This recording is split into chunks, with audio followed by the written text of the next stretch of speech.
நண்பர்களே, இந்த காணொளியில் நம்ம பார்க்க போகிறது முதியவர்களுக்கு ஏற்படக்கூடிய மிகப்பெரிய பிரச்சனை தனிமை.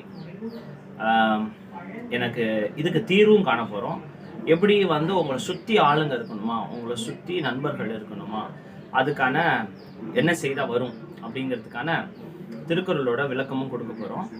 இந்த தனிமை எங்களுக்குன்னு யாருமே இல்லை சார், 10 குழந்தைங்க, இந்த பாட்டு ஒரே ஒரே ஒரே ஊரிலே ஒரே ஒரே ராஜா, ஒரே ஒரே ராஜா பெத்தா 9 பிள்ளை, அதில் ஒன்று கூட உருப்படி இல்லை.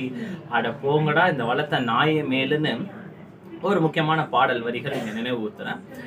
பல பேர் சொல்லுவாங்க, உன்னை வளர்க்குறதுக்கு ஒரு பிள்ளையை பெற்றா கண்ணீர், தென்னையை பெற்றா இளநீர் அப்படின்லாம் சொல்லுவாங்க. ஸோ இது எல்லாமே என்ன சொல்லுதுன்னா, முதுமை அப்படின்னாலே ஒரு தனிமை தான். நம்மளை பார்த்துக்க யாரும் இருக்க மாட்டாங்க. நமக்கு என்ன சொல்கிறது, நமக்குன்னு யாரும் இருக்க மாட்டாங்க. நிறைய பேர் சொல்லுவாங்க, இந்த கிளி ஜோஷியம் சொல்கிற மாதிரி நமக்கு உதவின்னு வந்தால் நம்ம நிறைய பேர் நம்ம போய் செய்வோம். நமக்குன்னு ஒரு கஷ்டம் வந்தால் யாரும் வரமாட்டாங்கன்னு இந்த கையில் ஜோலி போட்டு இந்த கட்டை போட்டு சொல்கிறவங்கலாம் இருப்பாங்க. நீங்கள் பார்த்துருப்பீங்க.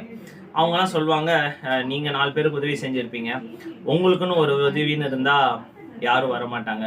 இது எப்போவுமே இப்படி கொடுத்த கை தான், யார்ட்டையும் இப்படி வாங்கினதில்லை, என்னை சுற்றி யாருமே இல்லை, நாங்கள் தனிமையில் இருக்கிறோம், இந்த கடவுளே இல்லை, இந்த ஃபோட்டோலாம் நான் தூக்கி போட போகிறேன் அப்படின்னு சொல்கிறவங்களாம் நீங்கள் பார்த்துருக்கலாம். இதற்கு திருக்குறள் கொடுக்கக்கூடிய விளக்கம் அப்படின்னு பார்த்தீங்கன்னா,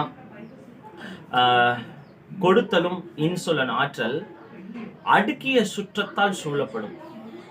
நல்லா கவனிங்க, அடுக்கிய சுற்றத்தால். அடுக்கிய சுற்றத்தால் அப்படின்னா என்னன்னா, வெத்தலம் அடிக்கிற மாதிரி உங்களை சுத்தி உண்மையா உள்ளவங்க, நேசிக்கிறவங்க உங்களை சுத்தி இருப்பாங்க. உங்க பக்கத்துல யாருமே இல்லையா, இதை இப்படி எடுத்துக்கலாம்.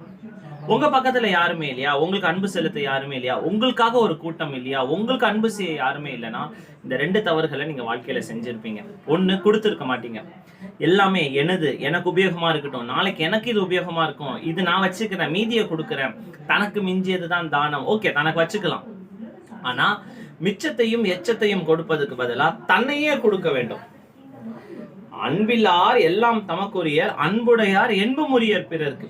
எந்து எந்து எந்து எந்துனாக்கா கடைசியில நமக்குன்னு யாருமே இருக்க மாட்டாங்க. அதனால கொடுத்து பழக வேண்டும். தனக்குரியதையே கொடுங்க, தப்பில்லை. இல்ல தனிமையில வாழ வேண்டியதான். வீடு இருக்கும், பங்களா இருக்கும், ஏசி இருக்கும், ஃப்ரிட்ஜ் இருக்கும், எல்லாமே இருக்கும், ஆனா யாரும் இருக்க மாட்டாங்க. 2வது விதி, இன்சொலன் ஆற்றல். பேச்சுல ஒரு இனிமை இருக்கணும். அதுக்காக இந்த கட்சி பேனர் போஸ்ட்ல எல்லாம் பாத்தீங்கன்னா சிரிச்ச முகத்துல எல்லா தலைவர்கள் காணப்படும். அந்த சிரிப்புல உள்ளத்திலிருந்து வரக்கூடிய